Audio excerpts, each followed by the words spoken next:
Why I Disagree with John Piper on Romans 3, 1 through 8, Part 2. Let's do some more about Piper's own setup to Romans 3, 1 through 8. He says, but now in this passage, Paul takes a detour. He says he has said something that is very provocative. I actually don't think it's that provocative, but we'll talk about that in future episodes. That will not go unchallenged, namely that some Jews are not really Jews and some Gentiles can really be Jews, even if they are not circumcised. The problem is that this seems to call into question the special position of Israel as God's chosen people, and that means it would call into question the whole Old Testament. So I want to talk about this word is bandied about, God's chosen people. Israel's God's chosen people, and I think most people do find it provocative because they automatically want to say, even though they've read Paul in Romans 2, they want to say it means chosen for salvation. That's not what it means. Chosen for what? Chosen to what? Well, we're told, chosen to bless all the families of the earth. That's the call of Abraham in Genesis 12, when Abraham's called to leave his father and mother and leave his family and go to a new land.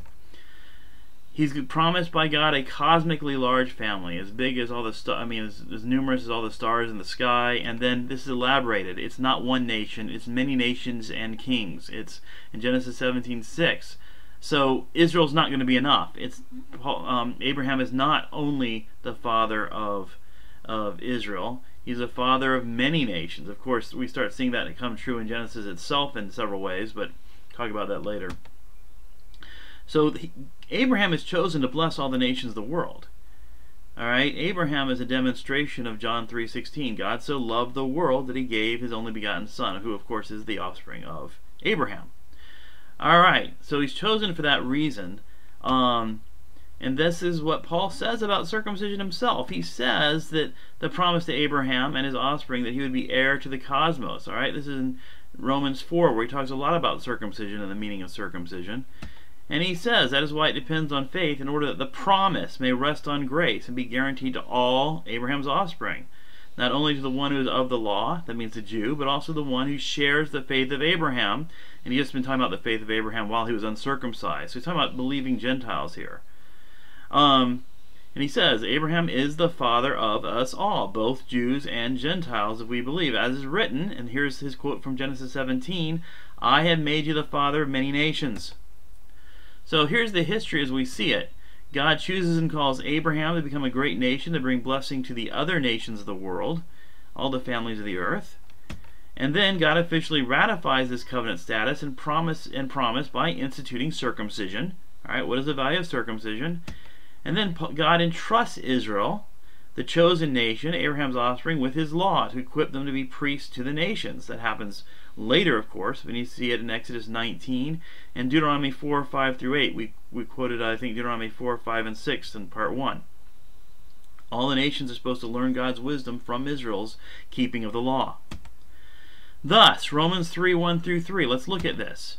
Then what advantage has the Jew, or what is the value of circumcision? Much in every way. To begin with, the Jews were entrusted with the oracles of God. What if some were unfaithful? Does their faithlessness nullify the faithfulness of God? Now his answer is no, but let's look at this. These words are all the same root word. Okay, let's see. We could actually change the English words a little bit and show this. We could say the Jews were entrusted with the oracles of God. What if some were untrustworthy? Does their untrustworthiness nullify the trustworthiness of God? Now, as I see it, this is very simple. God entrusted Israel with his oracles to bring the nations to the obedience of faith. Israel was untrustworthy and spread blasphemy among the nations by their public and scandalous disobedience. We talked about that in part 1. All right, my name is blasphemed among the Gentiles because of you. But will God allow Israel's unfaithfulness to nullify his promise to bless the nations through Abraham? No. And that means something that we're not used to saying, that he will use Israel's unfaithfulness to fulfill his promise and show himself faithful, trustworthy, and righteous. Now I'll stop there. We'll see how this opens up the rest of Romans 3, 4 through 8 in future parts of this series. We will see how this explains much of the rest of Romans, because Paul keeps saying this over and over again, and we keep missing it.